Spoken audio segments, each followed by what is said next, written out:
안녕하세요. 사건, 사고 이야기를 좋아하는 안나입니다. 오늘은 며칠 전에 전 세계를 정말 떠들썩하게 만들었던 살인사건에 대해서 얘기해 보려고 해요.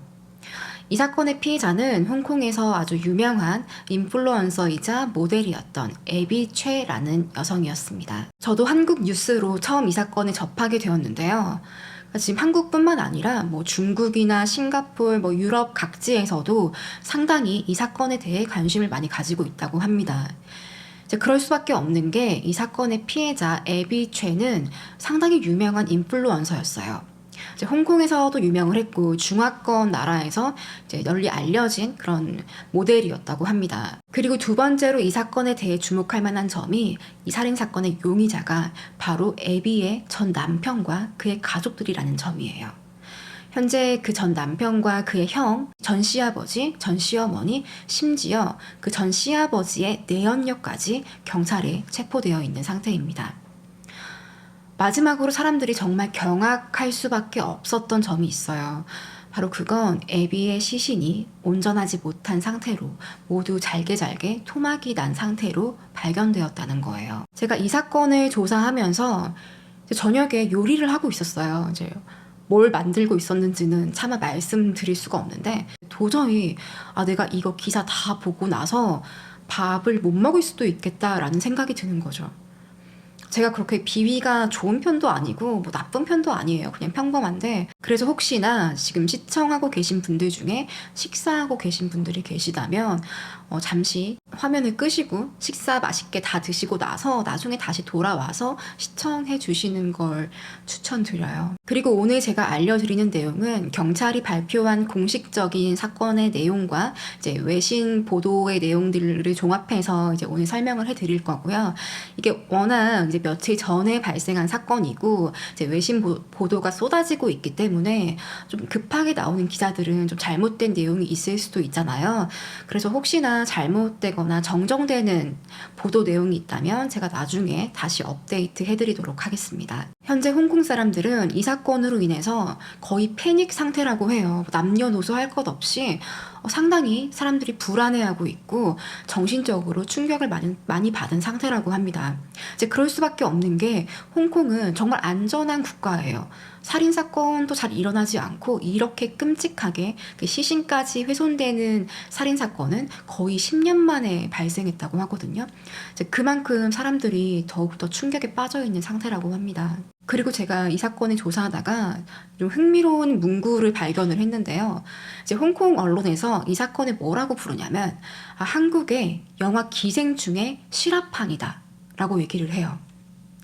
도대체 어떤 사건의 배경 때문에 이렇게 한국 영화 기생충이라는 이름까지 붙게 된 건지 오늘 이야기 한번 시작해 볼게요. 이 사건의 피해자인 애비 최 틴펑은 1994년 7월 11일에 홍콩에서 태어났습니다. 그녀는 세 자매 중 장녀였고요. 애비의 집안은 상당히 부유했다고 해요. 이제 부모님이 중국에서 큰 건설업을 하는 아주 부유한 가정의 자녀였습니다. 애비는 처음 인플루언서로 데뷔를 했고요. 이후에 주류 모델을 하게 되면서 대중들에게 많이 알려지는 유명한 모델로 성장할 수 있었어요. 그녀는 학창시절 15살의 나이에 처음으로 전 남편인 알렉스를 만나게 됐어요. 이제 그들은 몇 년 동안 사귀다가 18살이라는 좀 어린 나이에 결혼을 하게 되었습니다. 둘 사이에는 아들 하나, 딸 하나 이렇게 자녀를 2명 둔 그런 단란한 가정이었어요. 하지만 그들의 행복은 오래가지 못했습니다. 결혼한 지 3년 만에 이들은 이혼을 하게 되었습니다. 이들은 이혼 후에도 상당히 가깝게 지냈다고 해요. 두 자녀가 있어서 그런 것도 있겠지만 특히 애비가 알렉스 가족을 거의 먹여 살렸다고 합니다. 그러니까 이혼 후 몇 년 동안 홍콩 달러로 1,000만 불, 약 6억 원 정도의 금전적인 지원을 하기도 했고요. 그 애비의 전 시어머니, 시아버지가 사는 아파트 이런 것들을 그녀가 다 구매를 해주기도 했어요. 그리고 전 남편의 형 안토니는 그녀의 개인 운전기사이자 비즈니스 파트너였어요. 당시 안토니는 형편이 매우 좋지 않았다고 해요. 그래서 애비가 그에게 고용 기회를 준 거죠. 함께 일하면서 돈도 벌게 하고 이런 데 투자해봐라 제안을 해주기도 하고. 그리고 둘은 상당히 가까운 사이였어요. 매일 운전해주고 함께 일하니까 가까울 수밖에 없겠죠.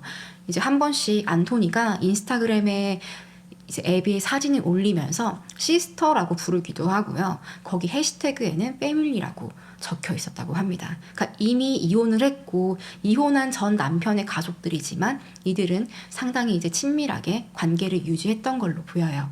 애비가 이렇게 전 남편 가족들을 지원할 수 있었던 이유는 원래 그녀가 부자이기도 하지만 모델로서 인플루언서로서 계속 승승장구하고 있었습니다. 실제로 그녀는 여러 패션 잡지에 소개되었습니다. 매거진의 표지 모델을 찍기도 했는데요. 업계에서 가장 영향력 있는 인플루언서 중 한 명이다 라고 소개를 했대요. 그리고 이혼 후 애비는 새로운 가정을 꾸렸습니다. 그녀의 재혼 상대는 유명한 레스토랑 체인인 탐자이 유난 미시안이라는 이제 홍콩에서 되게 유명한 레스토랑이래요. 이제 거기 창업자의 아들과 재혼을 하게 되었어요. 그러니까 이 집안도 상당히 재력가 집안이었다고 해요. 이들은 결혼식은 올렸지만 정식으로 혼인신고는 하지 않았습니다. 재산 때문인지 어떤 이유에서인지 그냥 결혼식을 올리고 아이도 있어요. 아이도 딸 둘을 낳았는데 혼인신고는 하지 않은 상태였어요. 재혼한 가족의 시부모님은 애비를 상당히 예뻐했어요. 당시 그녀는 새로운 가정도 생겼고 아이들도 낳았고 모델로서 일은 더 잘 되고 있고 또 그만큼 부와 명성도 따라왔으니 하지만 이때도 여전히 그녀는 전 남편 알렉스와 그의 가족들을 보살피고 있었어요. 2023년 2월 21일 애비는 오후 2시쯤에 타이포의 포춘로 인근에서 마지막으로 목격이 되었어요. 당시 그녀는 알렉스와 함께 낳은 딸 8살 딸이 있었는데요. 이제 그 아이를 데리러 학교에 갈 예정이었어요. 그래서 이제 함께 같이 갈 운전기사 전 남편의 형이죠. 안토니를 만나러 가는 길이었습니다. 그리고 이후에 그녀는 실종되었어요. 이제 그녀의 실종 신고는 바로 접수가 되었고요. 다음 날 아침에 이제 홍콩의 언론사에 보도가 되었고 사람들은 이제 애비의 실종 소식을 알게 되었습니다. 당시 실종 신고를 받은 경찰은 이제 애비의 가족들과 전 남편 알렉스의 가족들에게도 연락을 했었대요. 이제 혹시 애비가 사라졌는데 알고 있는 것 없냐라고 물었지만 이들 가족은 모른다라고 얘기하는 게 아니라 그냥 잘못된 정보를 경찰들에게 알려줘서 경찰이 초반에 상당히 이제 수사에 혼선을 겪었다고 합니다. 그리고 얼마 뒤 애비의 살해 혐의로 전 남편 알렉스 그리고 그의 형 안토니 또 그의 아버지 카우광 또 카우광의 아내 그러니까 전 시부모님이죠. 시어머니 제니리가 체포가 되었어요. 24일 그녀가 실종된 지 3일 만에 경찰이 애비를 발견했습니다. 하지만 그녀는 이미 사망한 상태였고요. 심지어 그녀의 시신은 매우 처참하게 훼손된 상태였습니다. 이제 그녀가 발견된 곳은 홍콩에서 이제 유명한 해변이라고 해요. 렁메이튼 해변인데 이곳은 홍콩 사람들이 주말마다 이제 휴양지로 즐겨 찾는 곳이라고 합니다. 사진을 보면 빌라처럼 생겼어요. 이곳은 총 3층을 쓸 수 있는 주택인데요. 당시 애비는 1층에서 발견이 되었습니다. 그리고 이 집 안에 있는 냉장고에서 애비의 두 다리가 발견이 되었어요. 당시 보도된 뉴스를 보면 이렇게 경찰이 냉장고를 옮기는 장면이 나오기도 합니다. 뿐만 아니라 이곳에서 애비의 가방과 신분증, 신용카드가 발견이 되었고요. 경찰은 또 범행 도구로 사용된 고기 슬라이서, 전기톱 이런 끔찍한 흉기들을 발견했고 이것들을 증거품으로 이제 수집을 했습니다. 애비의 시신은 형체를 알아볼 수 없었고요. 경찰은 바로 DNA 매치를 했고 그 결과 애비의 시신으로 확인했다고 해요. 이제 그만큼 너무나 끔찍하게 시신이 훼손되어 있었기 때문에 이제 경찰이 바로 DNA 이제 검사를 해본 거죠. 이런 끔찍한 일을 저지르고도 전 남편 알렉스 가족 일당들은 보석금 신청을 하기도 했습니다. 당연히 판사는 기각을 했죠. 경찰 수사 결과 그녀의 시신 중 두개골에서 구멍을 하나 발견합니다. 아마도 둔기에 의해서 그녀가 머리에 먼저 공격을 당했고 이로 인해 사망을 한 뒤 시신이 처참하게 훼손된 것으로 추정했어요. 그럼 도대체 알렉스 가족 일당들은 어떤 이유로 애비를 끔찍하게 살해한 것일까요? 당시 애비는 그들을 금전적으로 지원해주고 있었고, 심지어 형은 그녀의 동료이자 사업 파트너였어요. 먼저 이 가족들이 어떤 사람인지 한번 알아보도록 할게요. 전 남편 알렉스 광은 현재 나이죠. 28살입니다. 알렉스는 가장 마지막으로 체포가 되었어요. 그는 24일에 홍콩에 있는 한 부두에서 체포가 되었는데요. 그는 거기서 이제 밀항을 준비했다고 해요. 이제 거기는 중국이나 다른 동남아로 이제 몰래 밀항할 수 있는 배들이 있다고 하는데요. 이제 거기에 이제 밀항하려고 배를 기다리고 있는 상태에서 경찰에게 발견되었습니다. 당시 알렉스는 50만 홍콩 달러, 한국 돈으로 약 한 8천만 원 정도 되는 금액을 현금으로 가지고 있었고요. 또 고급 시계들을 가지고 있었다고 합니다. 알렉스의 직업에 대해서는 정확히 알려진 게 없어요. 하지만 그는 이제 애비와 결혼한 후에 사기를 친 전과가 있었습니다. 데이트 앱을 통해서 젊은 남성들에게 접근했고 그들에게 금과 관련된 사업에 투자할 수 있다고 이제 거짓으로 제안을 해서 총 4명의 피해자에게서 500만 홍콩 달러, 한국 돈으로는 한 8억 정도의 금액을 사기를 쳤어요. 그래서 사기 전과가 있는 전과범이었습니다. 그리고 알렉스의 형 안토니 광은 현재 33살이고요. 그러니까 애비와 상당히 가까웠죠. 개인 운전기사였으면 거의 하루 종일 붙어 다니는 사이였을 거예요. 그리고 함께 컵케이크를 판매하는 가게에 투자하는 이제 비즈니스 관계이기도 했습니다. 하지만 그에게는 또 이제 수상한 전력이 있는데요. 2019년에 은행에 진 빚을 갚지 않아서 은행으로부터 고소를 당한 적이 있다고 합니다. 그러니까 뭔가 다 이제 형제들이 문제가 있죠. 그리고 이 형제의 아버지자 애비의 전 시아버지인 카우 광은 현재 65세입니다. 이제 그는 전직 경찰이었어요. 심지어 이제 올해 장기 근속한 걸로 홍콩 경찰에서 장기 근속 상을 수상하기도 했고요. 상당히 높은 이제 간부로 은퇴를 한 것으로 밝혀져 있습니다. 하지만 그에게도 뭔가 수상한 점이 있는데요. 형사로 근무할 당시에 한 여성으로부터 성폭행 고소를 당하게 된 거예요. 그러니까 실제로 구금이 되었고요. 체포돼서 구금이 되었고 경찰 조사를 받기도 했습니다. 하지만 어떤 이유에서인지 그는 바로 풀려났고 심지어 경찰로 복직까지 했어요. 당시에 피해를 입은 여성은 경찰로 가서 항의를 했다고 해요. 이렇게 형사가 나를 성폭행하고 수사도 원활히 이루어지지 않았고 어떻게 다시 복직을 할 수가 있냐, 당장 물러나라 라고 이제 항의를 했고 이를 계기로 그는 은퇴를 했다고 합니다. 그리고 알렉스의 엄마이자 애비의 전 시어머니 제니 리는 2017년도에 파산 선고를 받은 것으로 알려져 있어요. 그러니까 이 가족들은 정말 하나같이 뭔가 문제가 있는 사람들이었어요. 돈이 없어서 파산 신고를 한 건 범죄는 아니지만 이제 그 정도로 돈에 대한 집착이 강했고 이제 자신이 감당할 수 없을 만한 빚을 지게 되자 이렇게 파산 신고를 하거나 이제 은행에 돈을 갚지 못해서 이제 고소를 당하는 일도 생긴 거죠. 경찰이 추정한 이 가족들의 살해 동기 또한 바로 돈 때문이었습니다. 얼마 전 피해자 애비는 전 시아버지 카우의 이름으로 아주 고급스러운 아파트를 구매를 했어요. 이 아파트는 7천만 홍콩 달러, 한국 돈으로 약 118억 정도 하는 상당히 고가의 아파트였고요. 이제 호만틴이라는 곳에 있는 카두리 힐이라는 곳이에요. 바닥은 대리석이고 거실에는 어마어마한 샹들리에가 있고 상당히 고급스러운 주택이라고 합니다. 애비는 이 집을 투자 목적으로 구매한 것이었고요. 당시에 이제 절세를 좀 하려고 시아버지 이름으로 이렇게 절세를 한 돈이 700만 홍콩 달러, 한 11억 원 정도 되는 돈이었습니다. 이 집에는 알렉스의 가족들이 살고 있었어요. 이제 알렉스가 당시 애비와 알렉스 사이에서 낳았던 자녀를 키우는 것으로 이제 보이고요.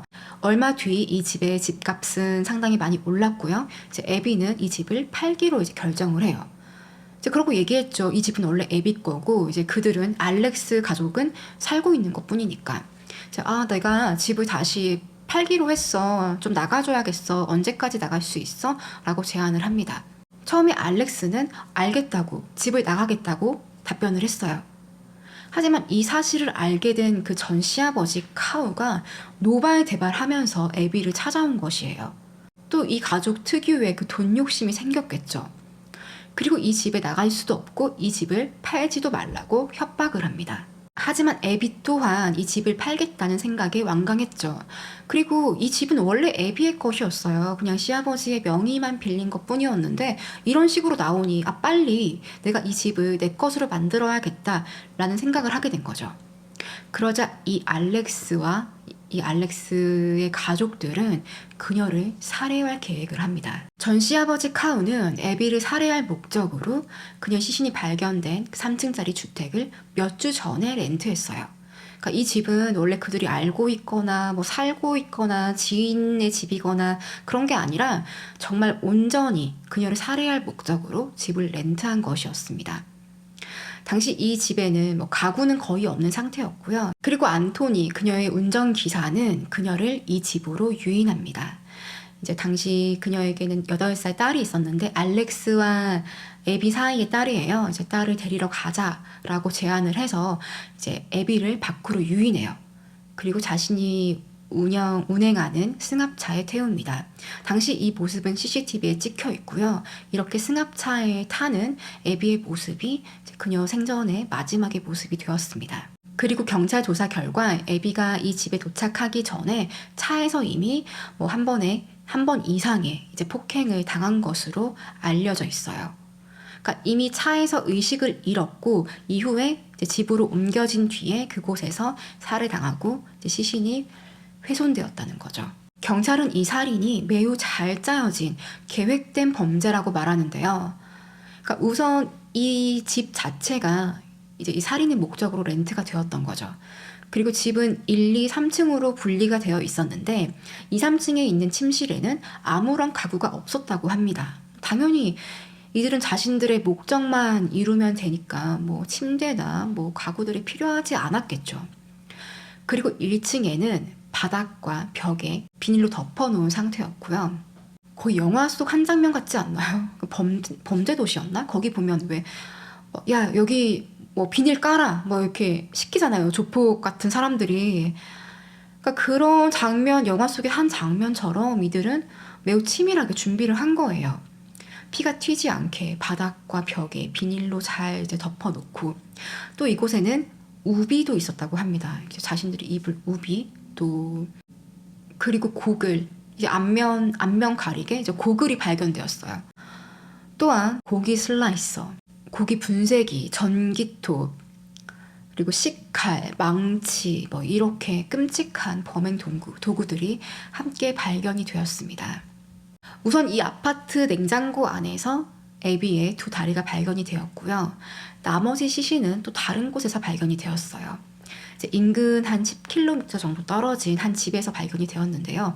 경찰이 이 집에 들어가자 정말 경악을 금치 못했다고 합니다. 그 이유는 이제 이 문을 열고 들어가자 그 안에는 이제 커다란 큰 냄비가 있었다고 해요. 이제 그 속에 애비의 두개골과 머리카락, 갈비뼈 일부가 들어 있었고요. 심지어 이미 가열이 된 상태였다고 합니다. 그래서 그녀의 인육과 또 지방 일부 이런 것들이 발견되었다고 하고요. 그리고 그 집 바닥에서는 정말 잘게 분리된 애비의 시신들이 널브러져 있었다고 해요. 하지만 경찰이 이 2군데 집을 수색했음에도 불구하고 애비의 시신은 여전히 일부만 발견이 되었습니다. 특히 몸통과 손목은 아직도 발견이 되지 않고 있어요. 오늘 3월 1일이거든요. 아직도 발견되지 않은 시신 일부가 있고요. 경찰은 계속해서 이 알렉스 가족 일당에 동선 추적을 했습니다. 이제 그 결과 이들이 한 공동묘지에 방문한 것이 밝혀졌는데요. 이제 그 공동묘지에 가보니 한 저수지가 있었대요.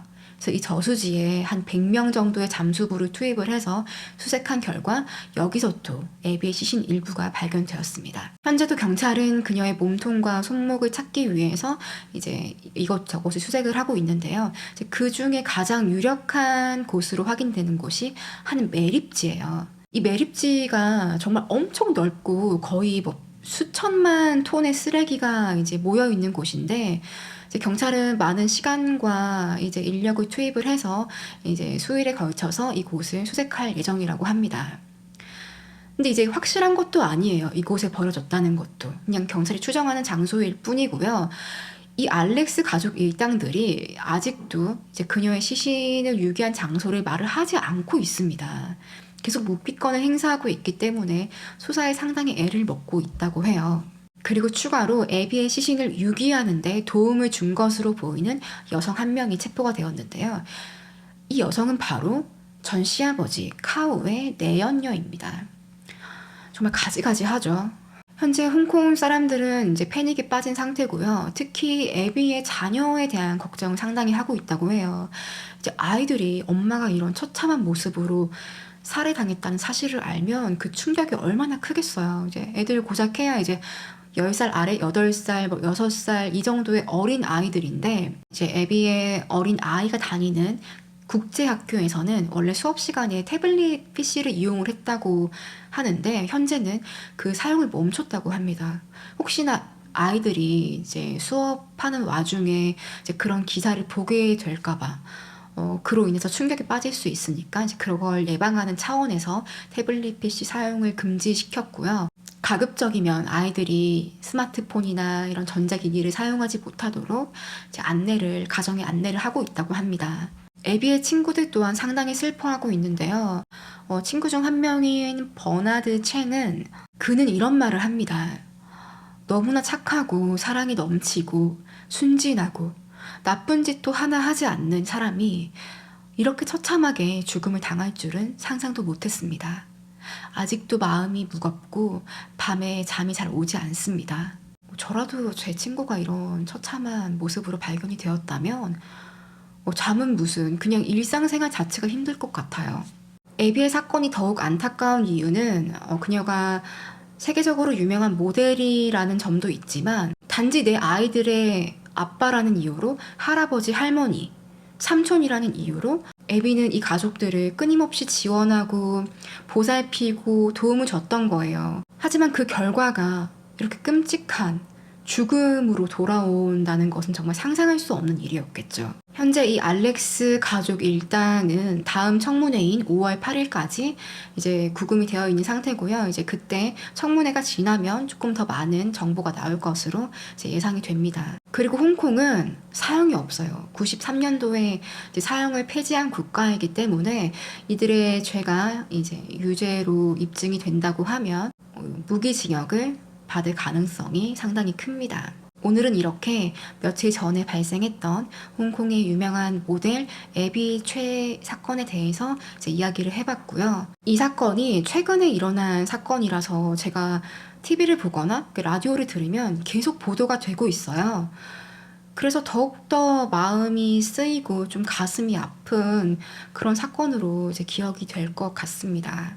오늘도 이렇게 시청해주신 분들께 감사드리고요. 다음에 또 새로운 사건으로 인사드리도록 하겠습니다. 다음 시간에 뵐게요.